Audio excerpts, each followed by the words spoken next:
इस आर्टिकल को ध्यान से देखिए, द हिंदू में आर्टिकल छपा हुआ है और ये काफ़ी इम्पोर्टेंट आर्टिकल है। तो चलिए इसको हम लोग समझ लेते हैं।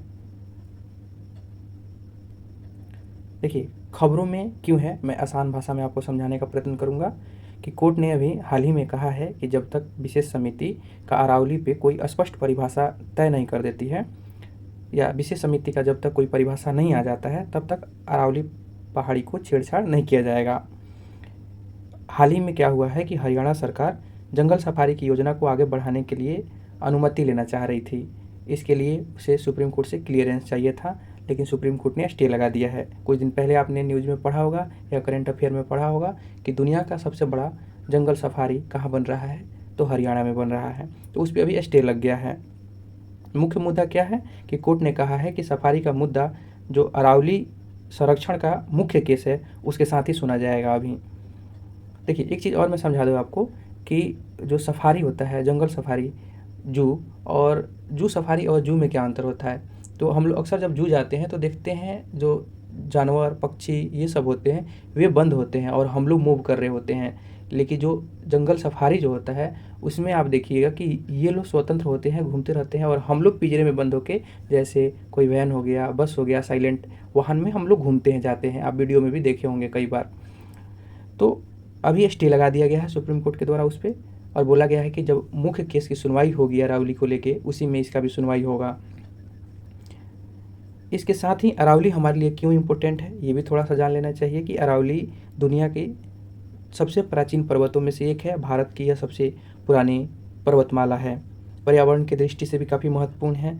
आप देखिएगा इसमें तो जो दिल्ली एनसीआर है, अगर अरावली नहीं होगी तो वहाँ तक प्रदूषण, और जो राजस्थान का रेत है उसको रोकने के लिए एक बैरियर के रूप में काम करता है। वह रेत का विस्तार काफ़ी ज़्यादा जो है उत्तर भारत के मैदान तक हो जाएगा। इसके अलावा इस क्षेत्र में काफ़ी ज़्यादा जो है वन जीव हैं, पक्षी हैं, पौधे हैं, उनका प्राकृतिक आवास है वो भी नष्ट हो जाएगा। इसके अलावा जो भूजल और जलवायु संतुलन है उसमें इसकी काफ़ी अहम रोल होती है, वो डिस्टर्ब हो जाएगा।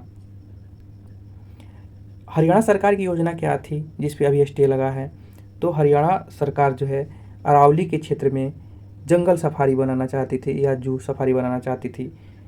पहले जो प्रस्तावित जगह था वह था 10,000 एकड़ में।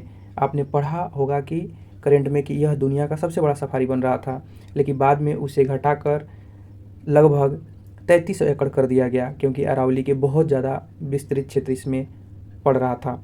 इसमें विशेष करके जो बिग कैट हैं, जिनमें आप देखिएगा कि जैगुआर, चीता, बिल्ली, इस प्रजाति के जानवर आते हैं, उनको रखना था। पक्षी, सरीसृप, तितली आदि को रखना था। और ये विस्तृत किस क्षेत्र में था, तो गुरुग्राम और नूह जिला में विस्तृत था, जो अरावली का हिस्सा है।